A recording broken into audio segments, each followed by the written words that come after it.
This is the Shanice Lewis Show, the #1 podcast for plus-size women. With your host, the queen of curvy conversation, Shanice Lewis.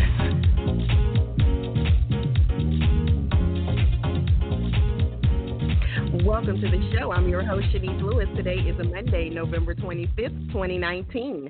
Make sure you're following this show's social media pages on Facebook at The Shanice Lewis Show and on Instagram and Twitter at Shanice Show. And make sure you subscribe on Apple Podcasts, Google Podcasts, Spotify, or your favorite podcasting app. Today, we have a very special guest. Jessica Milagros is a plus-size model, body diversity advocate, and CBS Season 21 Big Brother reality TV star. She is signed to IPM Model Management and has been featured in various publications, appeared on national television, and has walked several runways, including New York Fashion Week, the Business of Curves at the Fashion Institute of Technology. And Jessica has worked with major retail brands such as Ashley Stewart, Kohls, Target, Fashion to Figure, and was the first Latina size 16-18 model to land a national commercial and swimsuit collaboration with retailer JCPENNEY. She is passionate about presenting opportunities for all body types to be represented and believes in breaking the social norms. Let's welcome Jessica to the show. Hi, Jessica. Hi, Shanice. Thank you for having me. I'm so excited to talk to you because the last time we spoke was in 2016, and actually when you got cast on Big Brother, the Chicago Tribune picked up that interview, so I was excited for you, and I got a little shout out myself. Oh, hey, yeah. Oh gosh, it's been a while. Yes. Ooh, you've just been hustling this whole time. Yes. So first, let's talk about Big Brother. Now, you already had a successful career as a plus-size model. Why did you even want to do reality television? That's a good question. You know what? I've been watching Big Brother for several seasons now, and actually since season 10, where I was on season 21, so that goes to show the whole time watching it, there have been very few, actually almost non-existent, the type of women that I really connected to on the show. And when the opportunity presented itself to actually be on the show, I just saw an opportunity for me to represent a different type of woman that isn't always represented in mainstream media. And that's the plus-size woman. I haven't seen a plus-size woman go there and compete and be able to have the same opportunities as other people that have been on the show. So I was really excited for the opportunity to kind of break some social norms and hopefully inspire other women that saw themselves, a little of myself in them, to go after what they want to do and to not be looked at as anything other than. So tell me exactly, how did you get cast on the show and what was the audition process like for Big Brother? The audition process was actually quite lengthy. I was what they would be called scouted. But the funny thing is that I was in the process of creating a submission video on the day that I was actually contacted. So I say that it was just divine timing. In all honesty, I was creating a video for submission, and I got a message through one of my social media channels and was asked if I was interested in being a contestant on the show and if I wanted to go through the auditioning process. So, I mean, the contact was there through casting, through a casting agency. However, I had to go through all of the other channels, which was to submit a video kind of talking about my life, why I wanted to be on the show, what I thought I brought to the table, several different auditioning processes. I've been going back and forth to Los Angeles to meet with producers. I mean, the whole gambit. So it was actually, it was a pretty lengthy process. And that is a testament to new and upcoming models, how important it is to make relationships with people in the industry and how you should keep your social media clean and professional because you never know who's watching.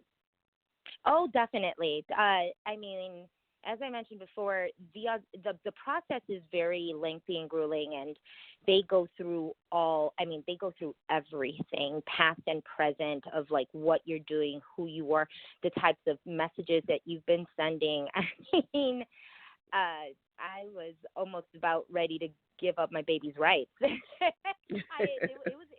was very lengthy.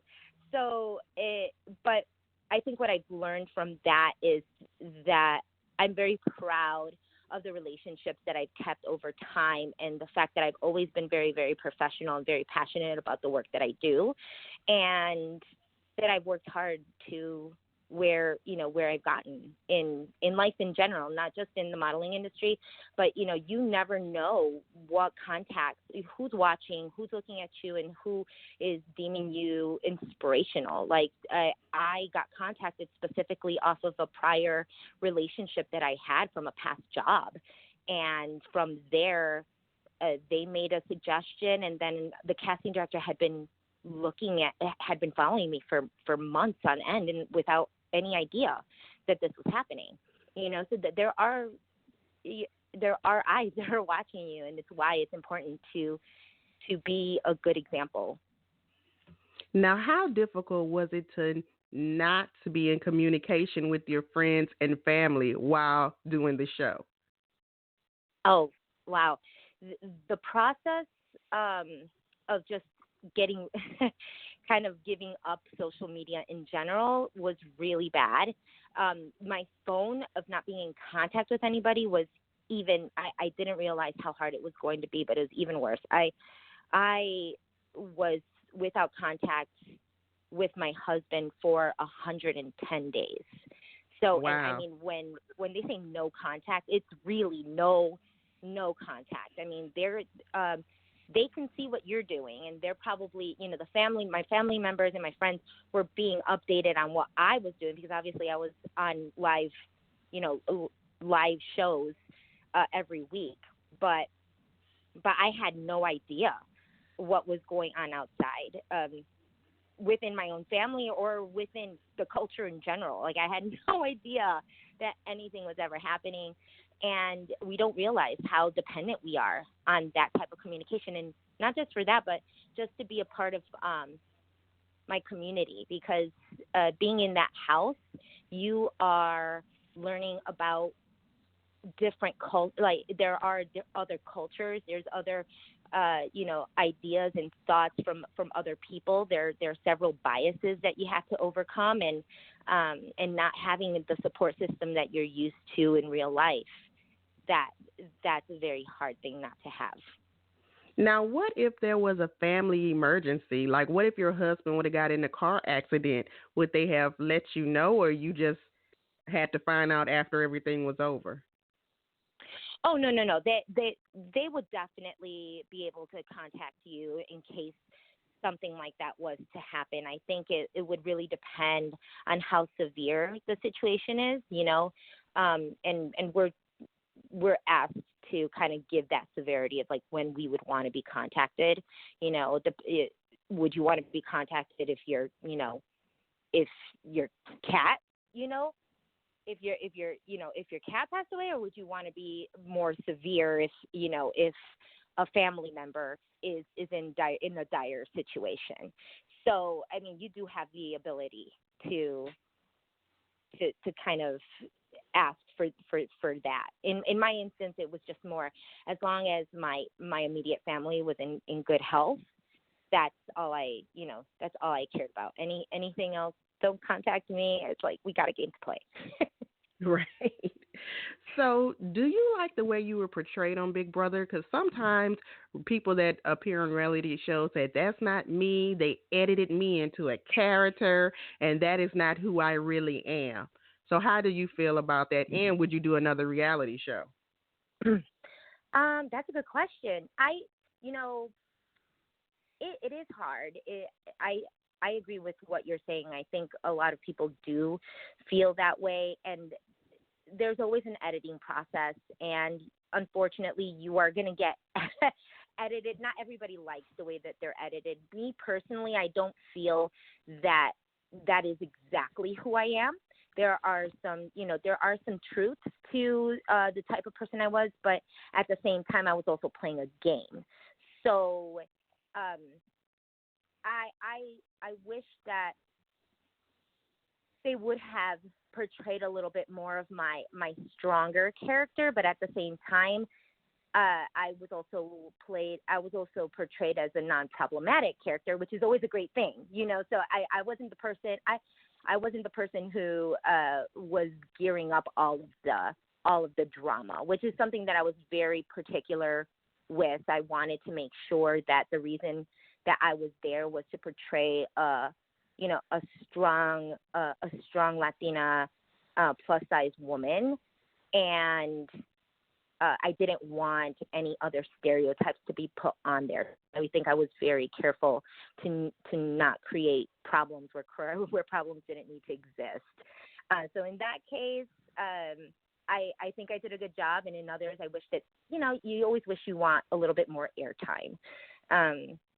If I could do another reality show, it would definitely need to play up on my strengths, of course, and I think that I would probably want to be more in charge of the producing of said reality show, or, you know, at least have more rights to be able to show who I truly am and not give that to a producer, you know, or somebody else. I would want to have more control, more executive control over how I'm being portrayed.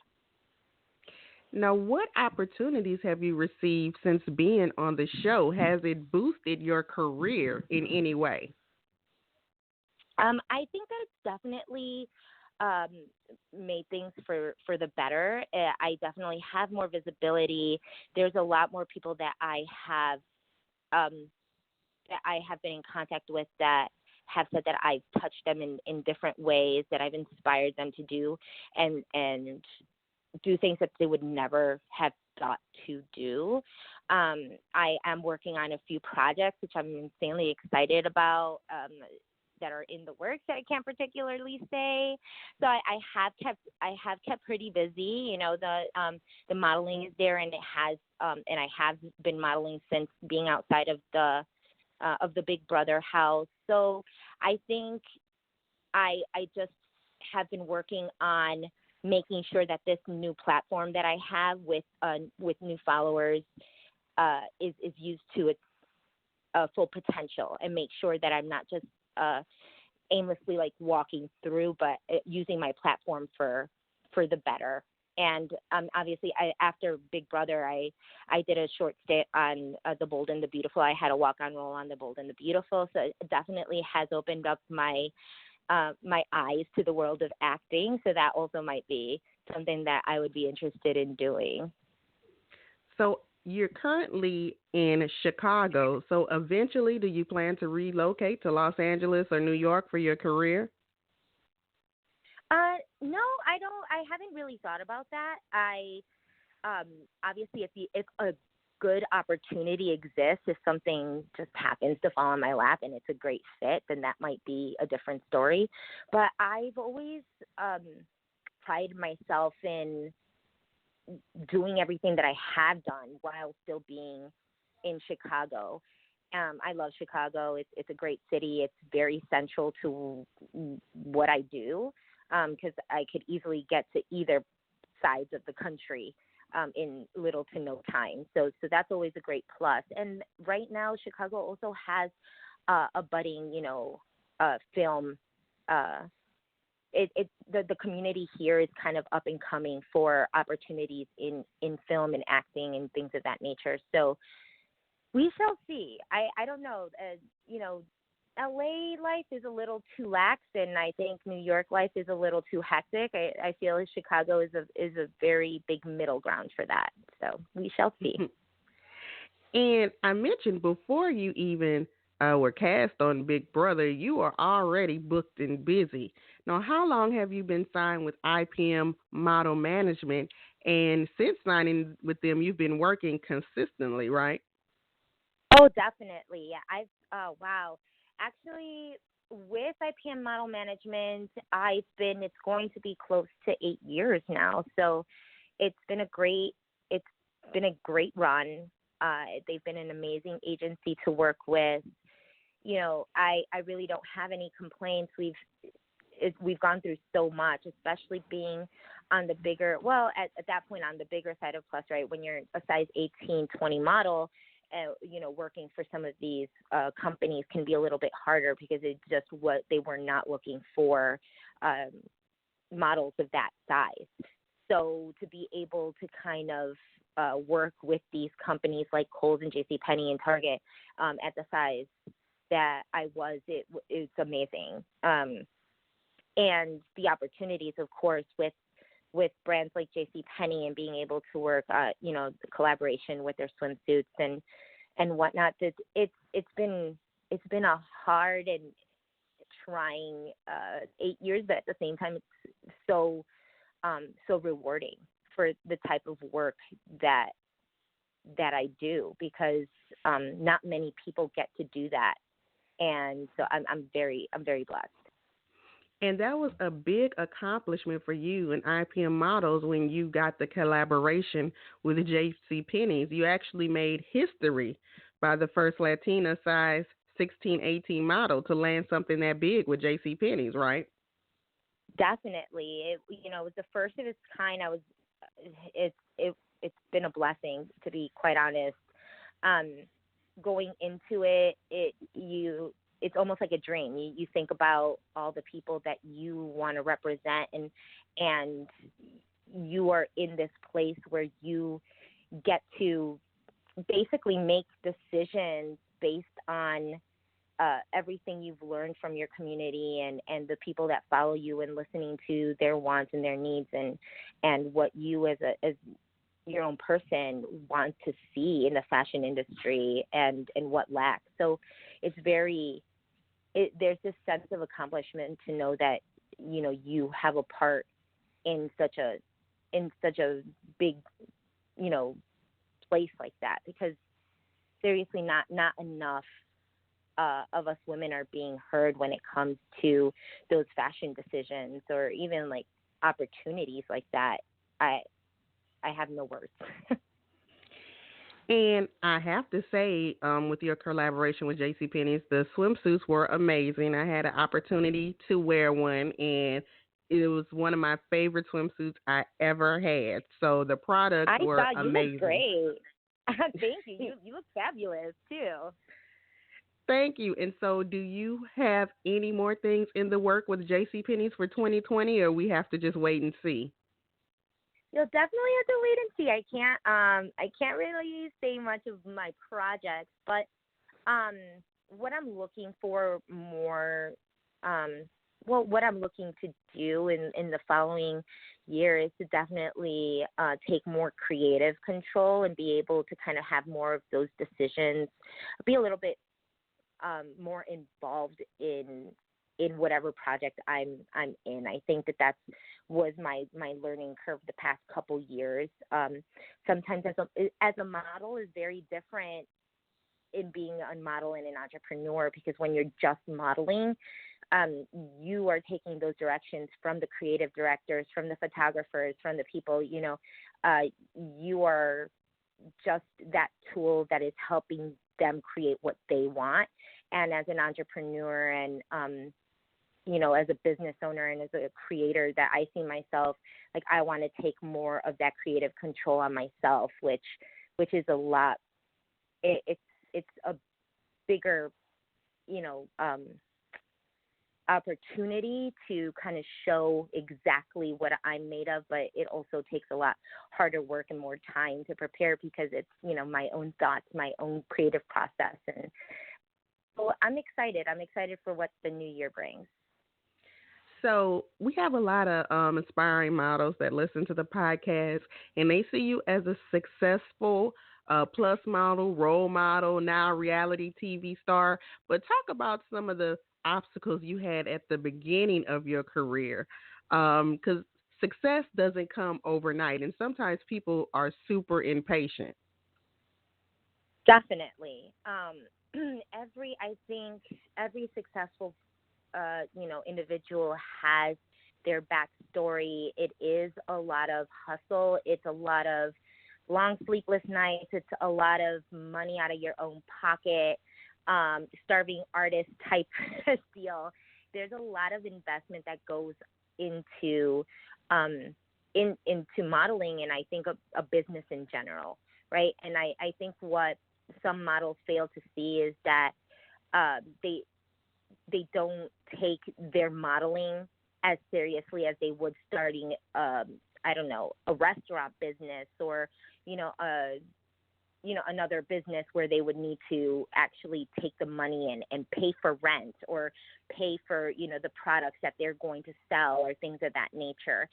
Models need to invest in the same way. You need to invest the money in, good photographers and good stylists and good makeup artists, in mentors that are going to help you if you don't know how to pose, if the amount of work that goes into educating yourself, up to who the agent that is going to represent you, who those clients are, and then looking at yourself and seeing yourself as a brand and how you're going to market yourself. And that is the biggest thing. I think that for me in particular, because I am Latina, there I have to be marketed in a little bit of a different way than anybody else. And that's for any model. You have to understand that there's a role for every look out there. And how are you going to market yourself? What makes you stand out? What makes you different? How can you blend in? What brand does your look serve? So these are all things. It's a ton of back end education that needs to go into it, and a passion for it, and that's why I think it takes so long for some models to really make it, because it takes time. It's just like going to school for 4 years. Right. And tell us how important it is to find the right agency that believes in you, because you said you've been with IPM for 8 years. Some models, after 1 year and they're not booking anything, they're ready to call it quits. That's definitely true. Look, not every agent is the best fit for every person, right? So you definitely have to find an agency that you vibe with, that is going to work with you and for you, that believes in your look, that is there to also help mentor you and shape you in the direction that you personally want to go. I have seen models get very impatient with not seeing work come in, 5 or 6 months after being signed to an agency, but it's just not that easy. Sometimes it takes a lot longer. I can say that, I didn't really get one of my main jobs until maybe a little after a year of being signed to an agency. That whole first year was about getting my portfolio together and learning the ins and outs and feeling more comfortable in my poses and getting in front of a camera enough to really sell looks. And that's a whole process. And I think a lot of models get impatient because they think that they're going to be working, a few months after getting signed. And unfortunately, it's not that easy.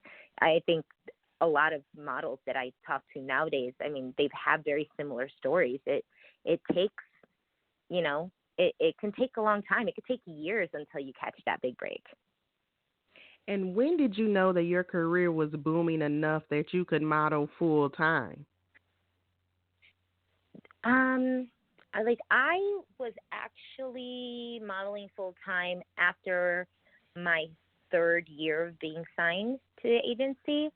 So I felt comfortable enough to a point. Well, you figure it out when you realize that you are working and you have to start turning down jobs because you can no longer manage it with the job that you currently have. That was kind of my breaking point. I was trying to figure out, do I keep on working this, this marketing job that definitely pays the bills and is my profession, or, do I leave that and really put faith in the fact that modeling is my passion, and the reason I'm not getting more jobs in the modeling field is because I'm not giving myself enough time to really focus on it. And each person goes kind of through that. You have to either make that decision, that leap of faith in saying, I'm going to leave this and go into the unknown, but in full faith that I have what it takes, or not. And then for me, it was more like I went out on faith and said, if I had more time, I would be getting booked more. And luckily, that has been the case. Now, what is the ultimate goal with your career and your brand? Because you've expanded now to just more than a model. So what is your ultimate goal?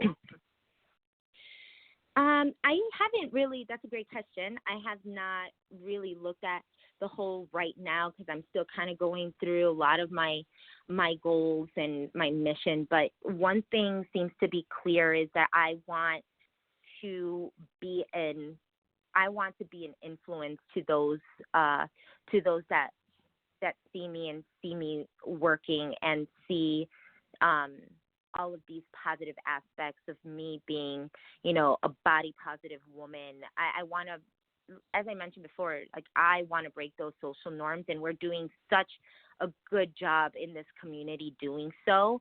I'm one out of so many, but there still aren't enough of us women who have a platform big enough to share the journey.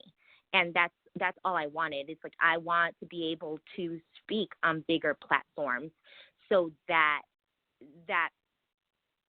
is heard. Being on Big Brother, one of the reasons I did it was definitely to show the mainstream media that bigger women could compete in physical activities and do shows like Big Brother that are known to be very physical, and be a representative of that community.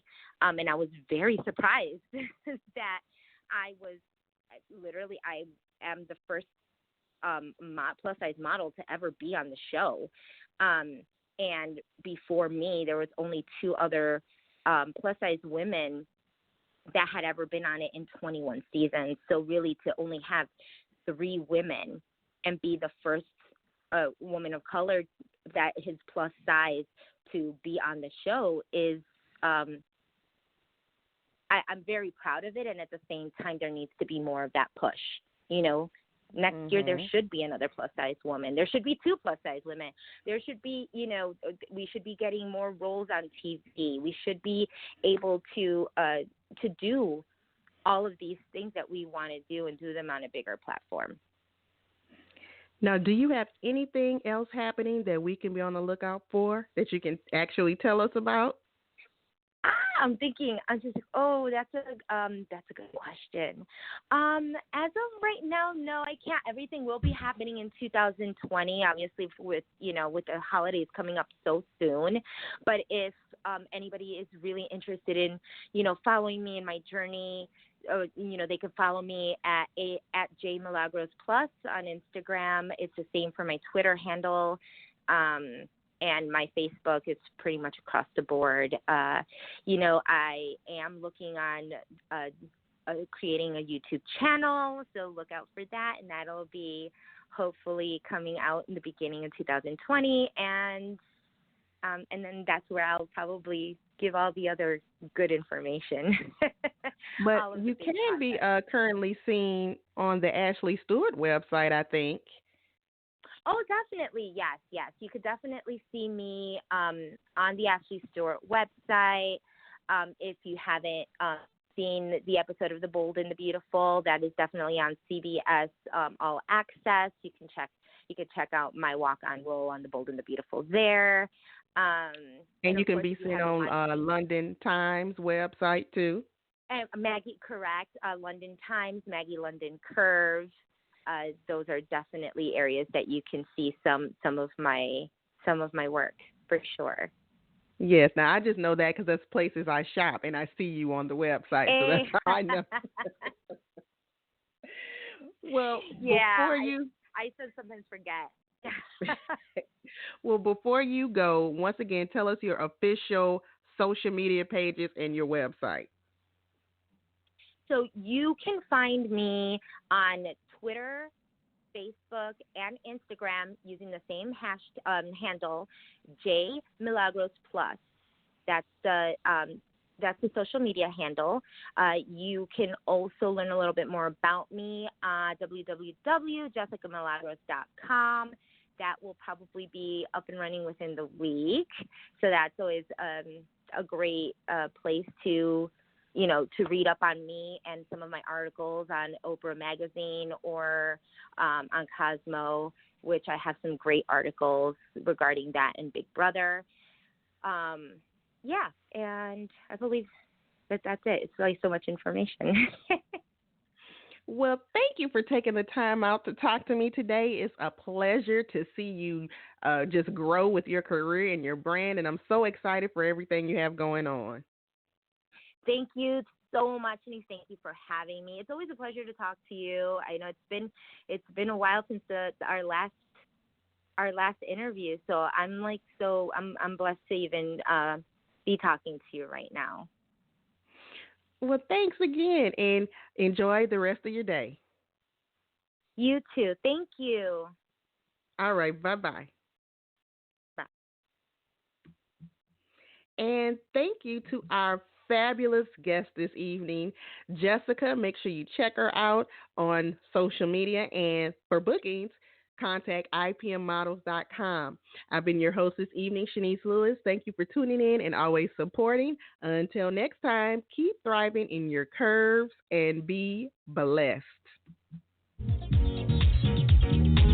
You've been listening to The Shanice Lewis Show. For more info about the show, visit ShaniceLewisShow.com.